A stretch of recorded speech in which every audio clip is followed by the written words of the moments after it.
Hi, I'm Daniel Lucas, and welcome to Book 101 Review. Book 101 is all about the books that I read for the last 40 years. And today I have my special guest.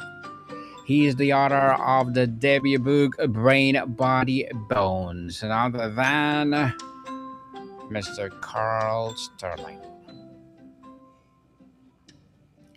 Thank you. Thanks for having me. It's good to meet you.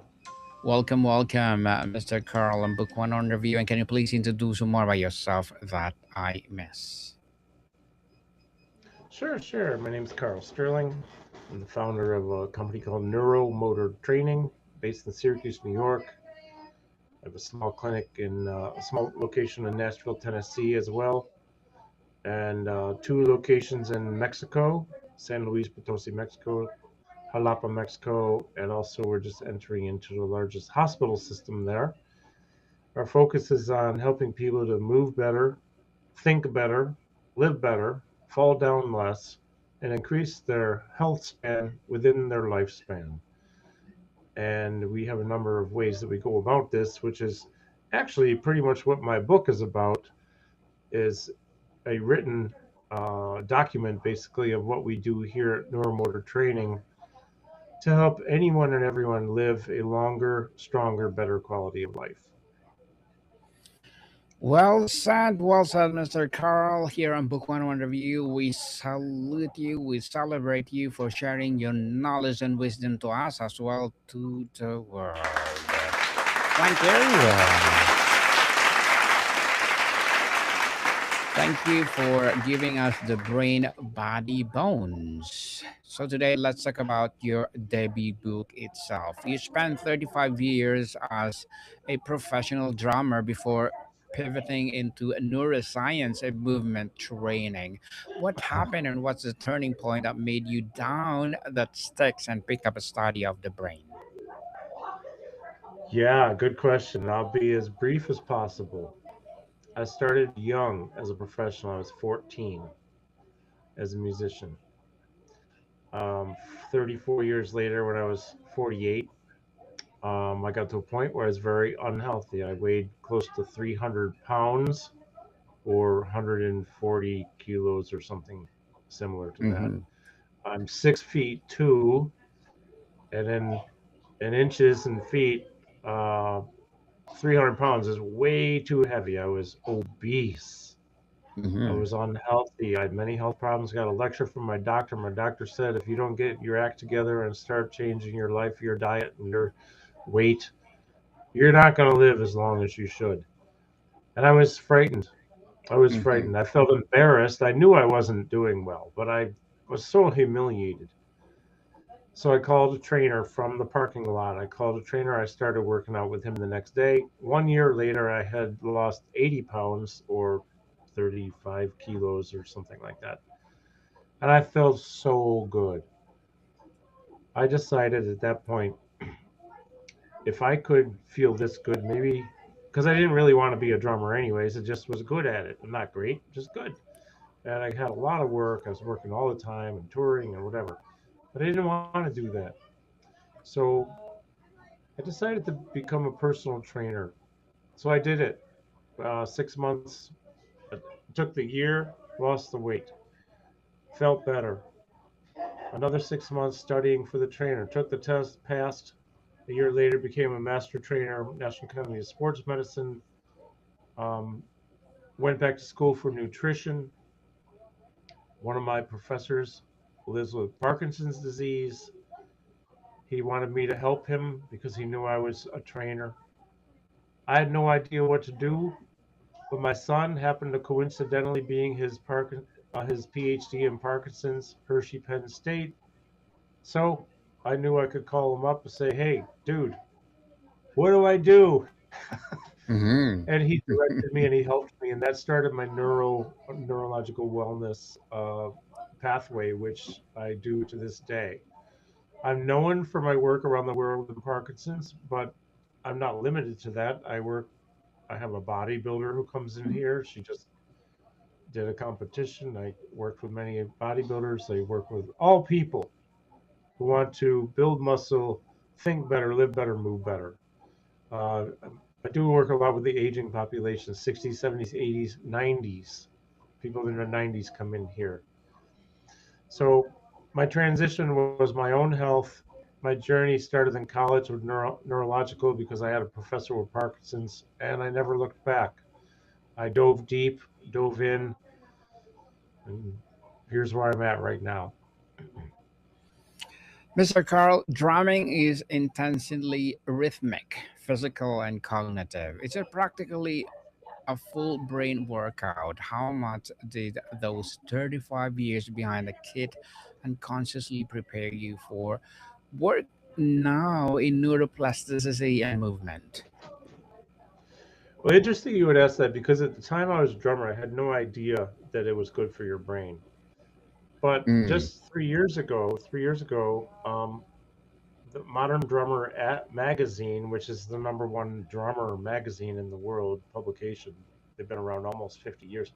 They asked me to do an article mm. about benefits of drumming for the brain. Well, I knew about those benefits, so they actually published an article in September of 2023 issue, I think, which I have it right up here on the shelf, but you can find it online.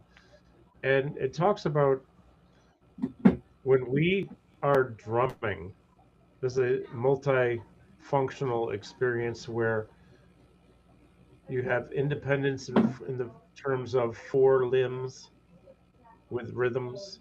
You have cross body patterns where your arms are crossing in various forms. My legs never crossed, but the arms do.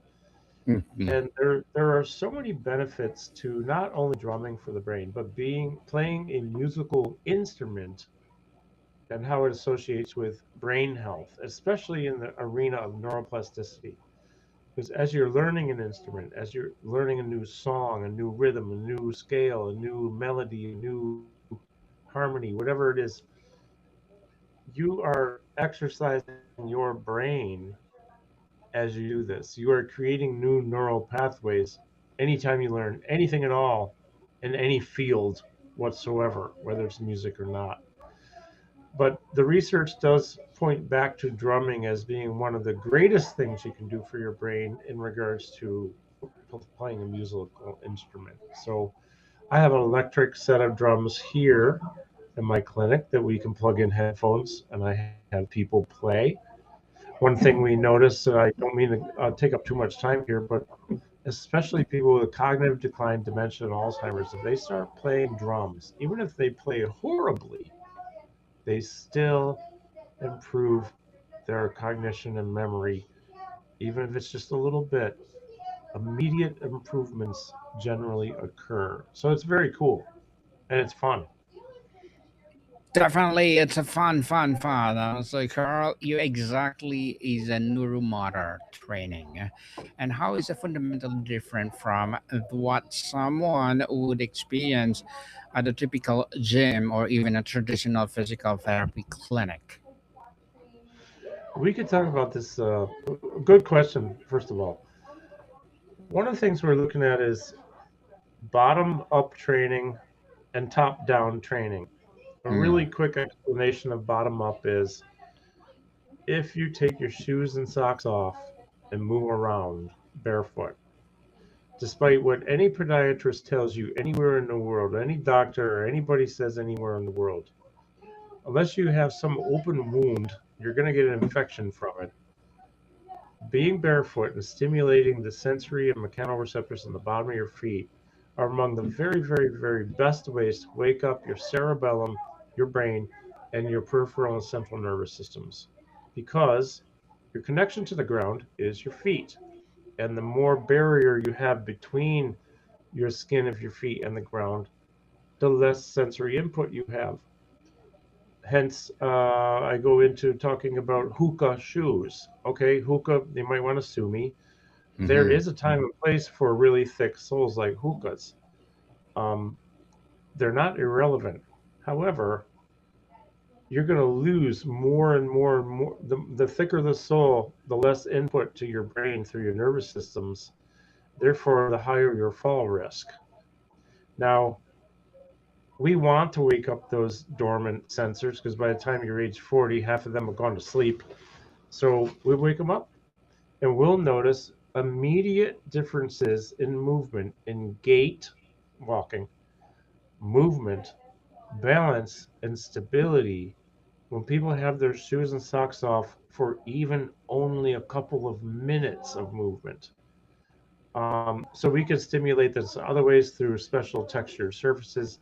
The Power Plate is a brand of whole body abbreviation that we use. That we have 5 of them here, and they're so popular. They're the most used machines that we have because they're so good for so many things, including waking up the nervous system and brain.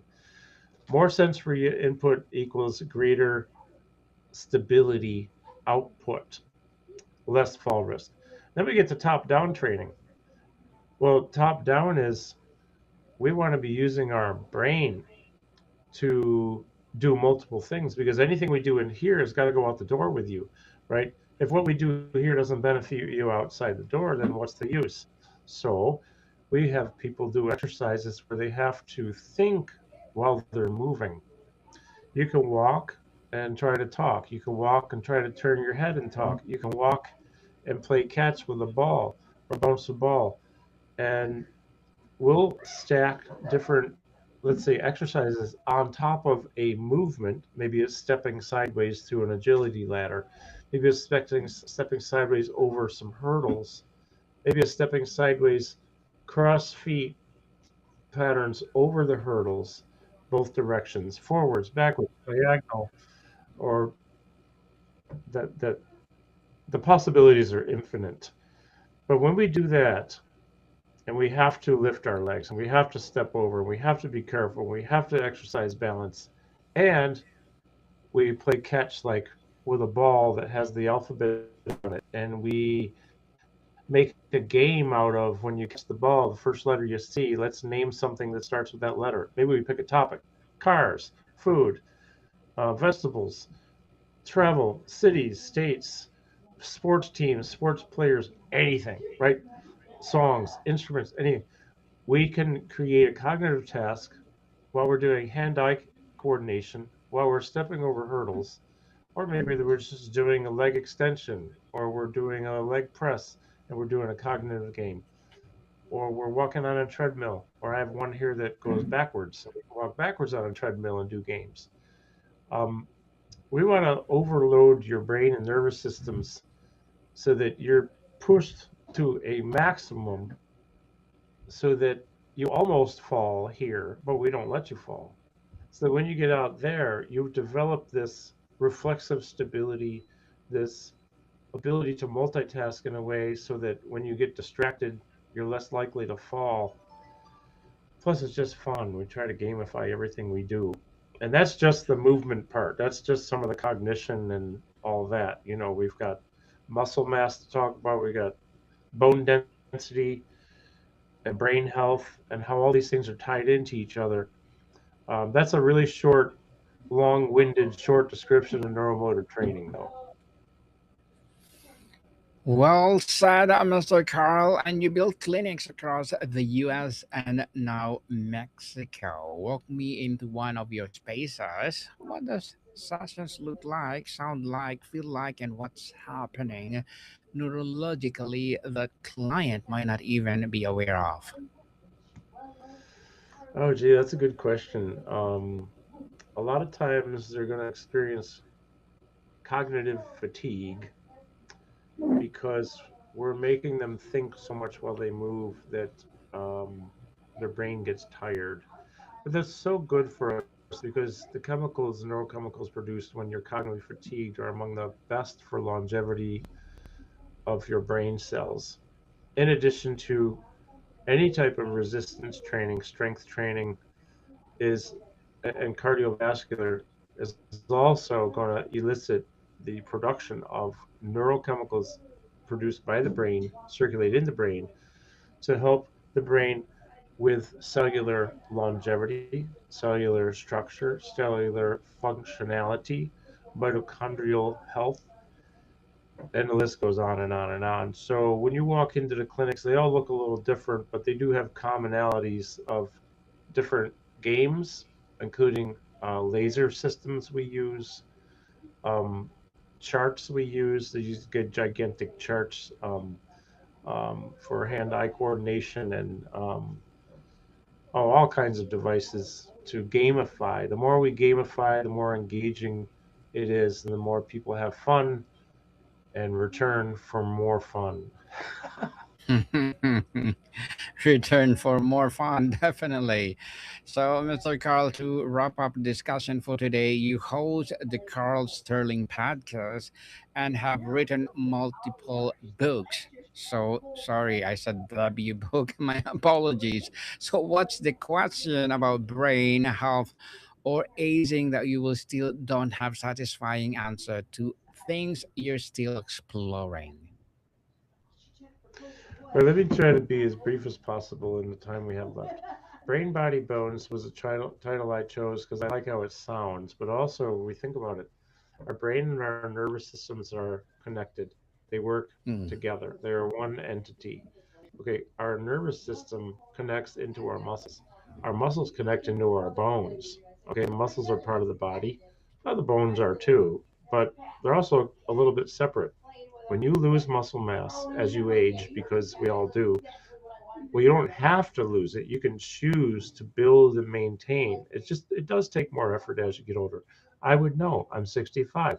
It's not like it used to be, but I also am stronger than ever now than I've ever been in my life, and my balance is better than ever too because I work at it from a preventative standpoint because I want to have high metabolism, good balance, and not fall. I want to have strength, functionality, but we know that if we don't maintain sufficient muscle mass, our bones tend to get less dense. So, less muscle leads to higher fall risk, less bone density leads to higher fracture risk. The entity that drives all of what we do is our brain. We need to have a healthy brain to be able to tell our nerves, to tell our muscles what to do so that our bones stay healthy. Everything is connected. And when it comes to longevity, and I believe that in the United States, especially, there is a general mentality that there's a certain age where you're supposed to stop moving and working and all that, and it seems to be in the 60s or early 70s. I don't buy into it. I'm not retiring in any time that I can possibly imagine because I choose to think that I'm 30. I feel 30. I probably act 20, and my metabolic age today, when I did the numbers on the fancy scale, was 32. So I'm burning calories like a 32-year-old, but I'm 65. I'm not bragging. Anybody can do it if they put their mind to it. I have mm, other areas I want to work on with some performance and speed, but bottom line is I refuse to buy into the mindset that I'm supposed to start to take it easy and relax and not move as much because you know what's going to happen if I do that? My quality life won't be what it is, and I choose to be staying strong, staying active. You know, the John Rady from Harvard is a best-selling author. You should try to get him on a show. He's great. He mm, says two things as we mhm, wrap up.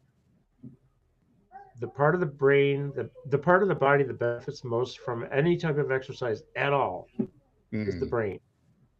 And we have apps. I love technology. I love apps. I can order anything and have it delivered to my house. But guess what? I have to exercise because as John Reed says, we're designed to move. You know, 500 years ago, 1,000 years ago, 10 years ago, we're out there hunting, we're gathering, we're killing, we're carving, we're eating because we had to. Well, we don't mhm. have to do that anymore, but we do have to keep moving. So that's what it's about. It's at brainbodybones.com. That'll take you to Amazon or carlsterling.com. That's Carl with a K. You can learn all about everything there and click through and buy the book that way. It's available in Kindle, Audible, audio, and paperback. Well, thank you again, Mr. Carl, for sharing brain, body, and bones to the world. And people, please do support Mr. Carl because if you support him for sure, more and more empowering brain will Right. I have one more question before I will let you go, Mr. Carl. You've said people refuse to let age define what they are capable of. For the person listening or watching who let that definition creep in, who started saying, "Code, I'm just getting older," code, as an explanation for declining energy, mobility, or sharpness, what is one thing you want them to hear before this episode ends? Good question. Okay, so I didn't invent this, but I like this phrase. The best time to start taking care of yourself, moving, exercising, taking care of your brain, was decades ago. The second best time is right now because it's never too late to start. It's never too late to make that change your pathway and your trajectory. You can begin if you choose to. And you probably just, if you don't have something driving you to do it, maybe think of what or who drives me. Who do I want to do this for? Is it me? Is it my loved ones? Is it somebody else? Do I want to do it because I know I can? And then if I look back and decide and realize I never did anything, will I regret it? I have a lot of things that motivate me, and one of them is I don't ever want to look back and say I should have, I could have, and I didn't. So I choose to do. Well, Mr. Carl Sterling, thank you so much for your time. Thank you too, Daniel. It's good to meet you. Appreciate this. Likewise. More to come, people. See you soon.